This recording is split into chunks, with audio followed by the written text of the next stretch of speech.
ราคาไม่สูงตรงตะกาถึงพี่น้องของกูก็คนเนาะในมีลองตั้งตีเทมาหมอกหลัดน้องเขาเกี่ยวลองโปรแกรมในคอมเนาะแล้วก็ในเครื่องคอมนั้นไหนเดี๋ยวมีลอกลายอย่างที่เฮาโหลไหลใส่ผ่องนี้เฮาโหลไหลขับขึงแล้วก็ให้สร้างลงกว่าทางนี้เมื่อไหร่นี่ได้เอาโปรแกรมอันลำลองต่อคอมเฮาเนาะค่ะเป็นโปรแกรมต่างๆขับขึงวิดีโออันที่มีชื่อว่าโปรแกรม Adobe Premiere Pro เนี่ยเนาะ2017เนี่ยค่ะนะ2ถึง17เนี่ยเนาะค่ะเป็นตัวไหนค่ะนะเอาเดี๋ยวมาลงกันมาเลยล่าสุดพี่น้องเขากันในกันค่ะเขากันในเขาเก็บซิมในโปรแกรมเนาะนำหนักบางทีก็ปีมาก่อนมันอยู่ปีในได้ท็อปเนี่ยเนาะพี่น้องเขาได้ผู้หาเนี่ยก็ล้อมตัวกับจำกันน่ะเนาะ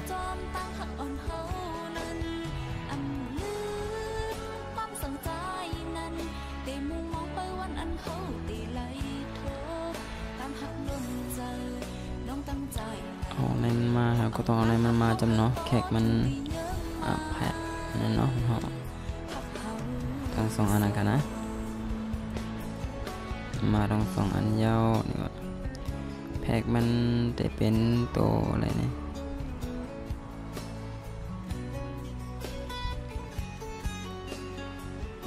นี่ค่ะนะ2ตัวนี้เราก็ copy มาจำเอาสั่งมันในอัน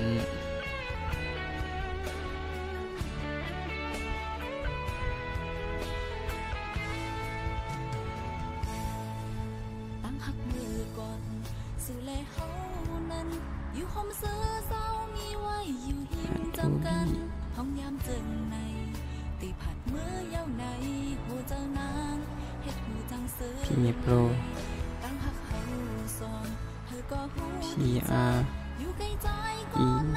PREM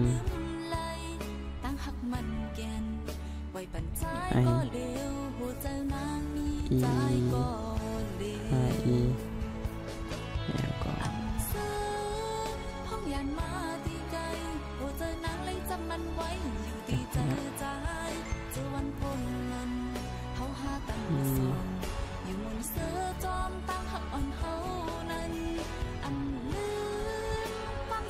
เมียนป้อเนาะแล้วเนาะเราลักมาใส่ในซองเลยเนาะก็ไม่ขอที่มีเป็น2ตัวแต่ละแพ็กมันเลยเนาะ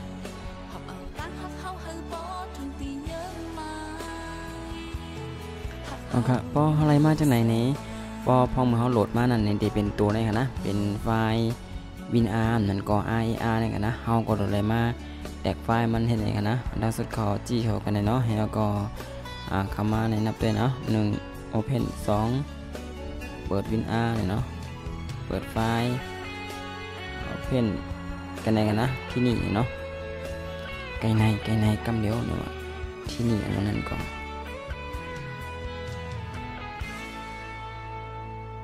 โอเค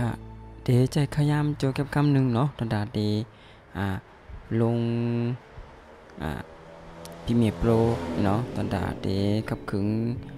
วิดีโอในหลองต่างที่เฮาขับขึงหลายๆเมลนั่นเนาะเอาค่ะในเป็นPremiere Pro 2/17เนาะใจไรต่างๆความดีพี่น้องเขาเป็น64บิตค่ะนะเอาค่ะแล้วก็แฮงคอมหรืออะไรน้ำไว้เนาะเฮาก็ได้มาทัดกันด้วยเนาะเฮาตัวในเฮาใจคอมไม่เป็นแฮงมันก็คือแล้วก็แล้วได้ใจไรพวกดันหื้อนี่เนาะเฮามาอะไรเนาะแล้วก็มาที่PC เนาะก็ได้เทคกันนะเพราะเป็น Windows 10พี่น้องเขาเทคกันเลยค่ะเทคกันให้เทคกันใน1กรัมค่ะมาทัดสารด้วยเนาะแล้วก็คอมขาวเป็น Intel แล้วก็คู่กับ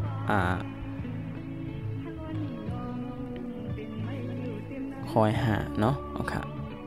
แล้วก็ซ้ำแรมขาเฮา memory เขาเนี่ยเดี๋ยวมีอยู่4 กิกเนาะแล้วก็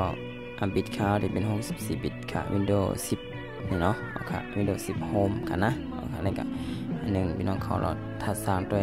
1 ลอง 2 ลอง 3 ลอง3 ลอง3 มิลนี่ค่ะนะค่ะนั่นก็ได้ว่าแคมเรียบเนาะพอมีน้องเขาโหลดนี่ก็พี่น้องเขาก็เลยไล่ว่าโหลดเวอร์ชันหางมา64 บิต32 บิตนี่ก็มัน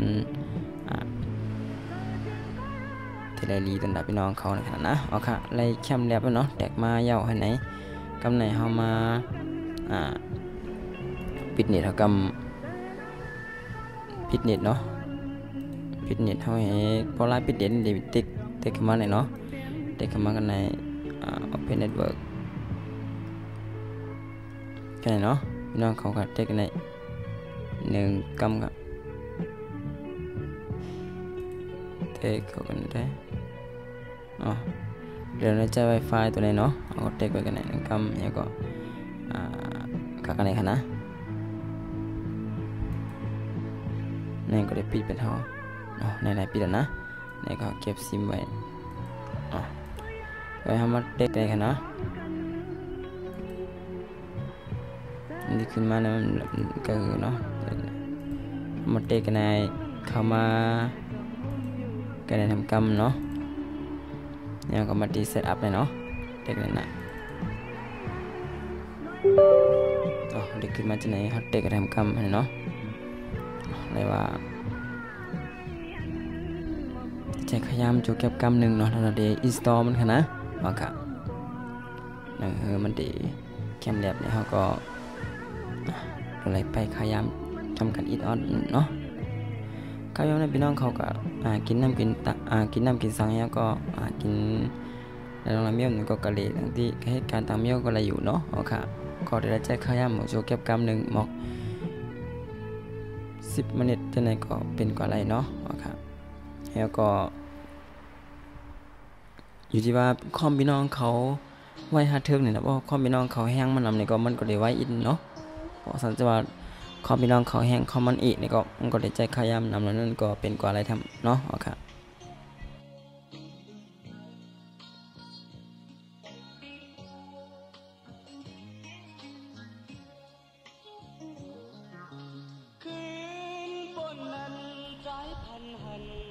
ค่ะไว้สิมันจะตูนี่ก็เขาก็กดอันที่ออกไปได้เนาะแล้วก็กำไรนี่ก็เข้ามาดีในเนาะแล้วก็ขับกึ่งไว้ในทำกำเนาะก่อนที่เขาดีกะคุยมันนั่นเนาะนี่ก็เปิดมันเขาลงมากดในปันกำ1ได้เดทล็อกไลน์ต่างๆเกลอดลิขสิทธิ์อะไรลงในเมียวเนาะตัวกับมันก็เนี่ยตัวลงกันในเป็นที่มีโปรเนาะเวอร์ชัน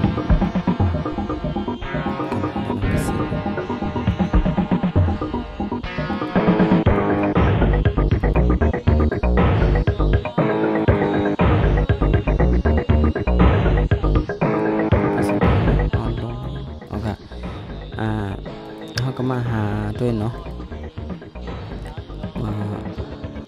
พี่มีโปรที่เขาลงกันแล้วนั่นมีกันแล้วนี่เนาะคำว่าตัวพี่ครับพี่มีโปร2017นี่นะตัวนี้นะCC กันนะเขาก็ดีสต่อกันในตัวนี้เนาะเดี๋ยวขึ้นมากันเขากันไหนเนาะขึ้นมากันไหนก็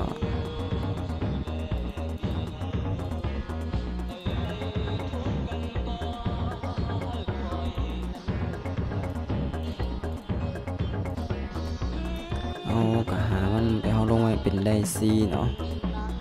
ไดซีตัวนี้เนาะเขาลงมาในนี้แล้วก็เข้ามาด้วย Adobe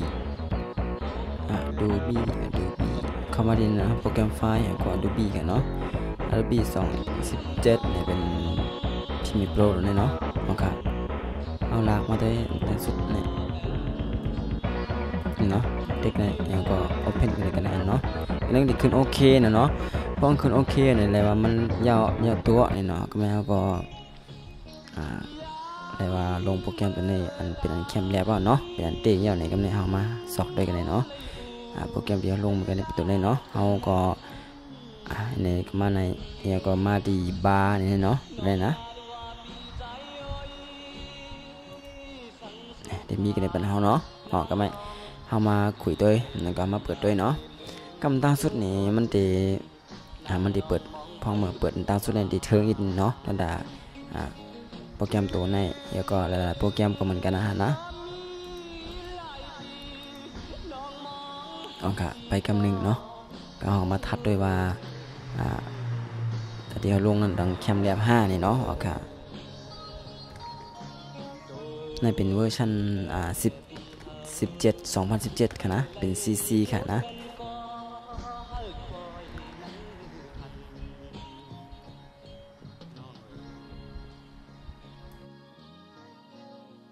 ปีเลยยันมาเมืองไกลไกลเสียด้านก็เปี่ยมลืมน้องนาปีคุกจะไล่ใครใจถึงเมื่อวันปีเลยน้องอยู่ยิ้มกันอยู่ถึงมาย้ำเมื่อเดียวหนึ่งวนหนึ่งคุกใจไล่หนึ่งให้หนึ่งใครใจถึงน้องอยู่นาตาน้องเต็มมหับปีอันวานนั้นปีก็พูดถึงอยู่ด้วยกาตัวปีไปจังเมื่อแตกซ้ำตัวปีและน้องไปไล่ทบกันเสียด้านก็คอยเนื้อขันยามเมื่อกลางคืนเฮาเลยอูบเลยลาดกันเนื้อพันน้องลาดว่าปีใจโอ้ยสังสุภานางน้องปีไก่อย่าไปลืมเจ้าหอดถึงนางน้องมองถึงว่า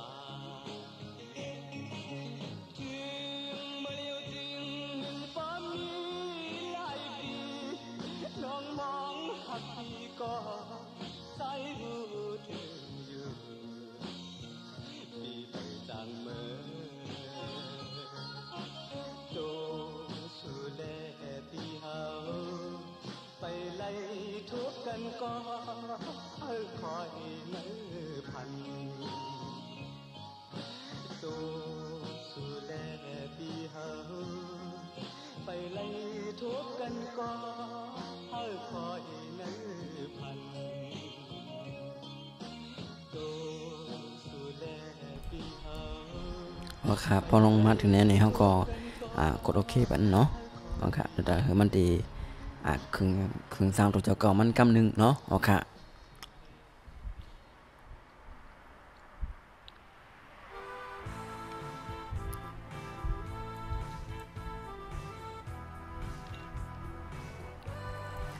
เฮามา new project ด้วยเนาะแนมขึ้นมาเนาะไป new ครับให้ติดขึ้นมากับอีกมันครึ่งสร้างตัวเจ้าเก่ามันแล้วค่ะนะ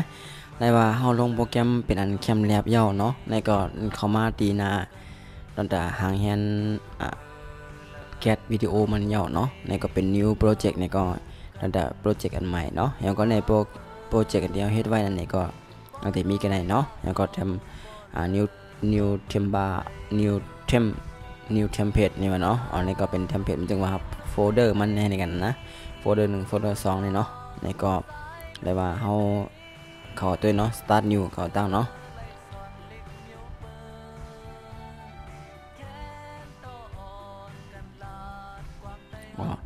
พอมาถึงนั้นเนี่ยมันที่ใจเฮาเลิกมันในมันใจเฮาเลิกแล้วลองมิวจำหนังที่เฮาได้ในเฮ็ดสร้างมันน่ะเนาะในไว้ตกดินห้องก็มาเฮ็ดกันเนาะเอา close กันกันไว้ในมาห้องก็มาครึ่งสร้างกันทำกำนึงเนาะก็ new project ด้วยเนาะน้องๆเอาดีขอด้วยที่หางพังนั่นเนาะเอาเด็กก่อนที่ก่อนตั้งก่อนเนาะพอสังเกตว่ามีขยำตัวท่านเนี่ยเฮามาครึ่งสร้างเฮ็ดด้วยโปรแกรมตัวไหนเนาะค่ะ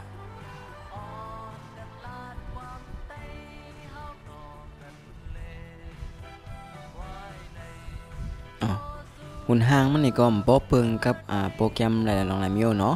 ก็นั่นก็ได้เป็นพรีวิวนี่พอห่ำเอาอย่างลงมาใส่เนี่ยมันก็ได้เป็นจังไหนไว้เนาะมันไปมีหังแล้วก็มันก็ไปหันเนาะเอาลองเอาคลิปวิดีโอเข้ามา import เนาะเข้ามา1อัน import ใน import กันในก็ไรเนาะนั่นก็พี่น้องเขาเปิดกันในเฮาก็เอาวิดีโอมา ให้อันนึงให้ไหนก็ได้เนาะเอามาด้วยเนาะมาจำตัวเดี๋ยววิดีโออันได้เดี๋ยวเอาน้องยิงเอาก่อนเนี่ยมาใส่ตัวเนาะ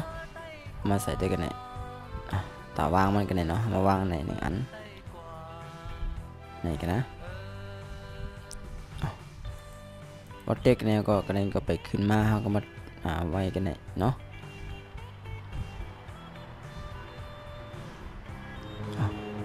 เนี่ยพอมันกึ่งพอมันอะไรจะเนี่ยมันก็กึ่งสร้างแต่เดเฮ็ดนี่ก็จะเป็นนามันนั่นเนาะนาพรีวิวเนี่ยเราเป็นห้องพรีวิวเนี่ยนะก็ในพรีวิวมันเนี่ยก็ในก็จะเป็นกระดาษเดแทบตัดเดเฮ็ดมันเดใส่เสียงมันเนี่ยเป็น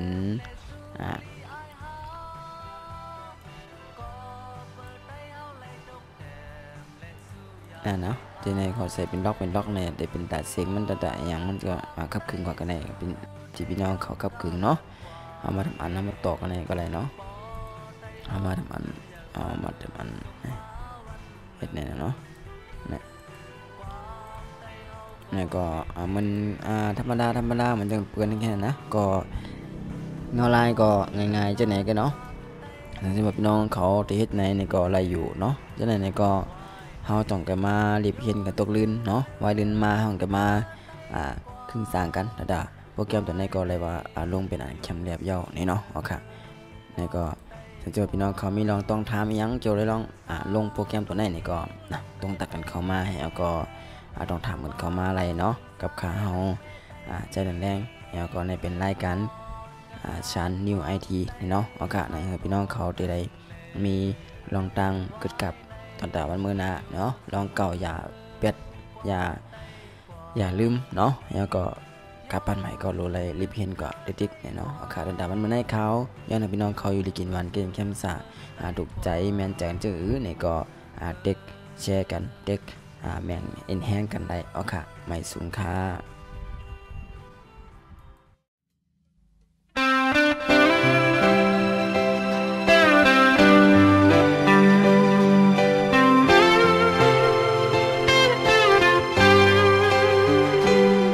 เป็นคนคือหนึ่งในทุกโซนเจอนับลือลิกลายคือเจ้าเก่าบนลิกลายในยาสู่เฮาเจอตื่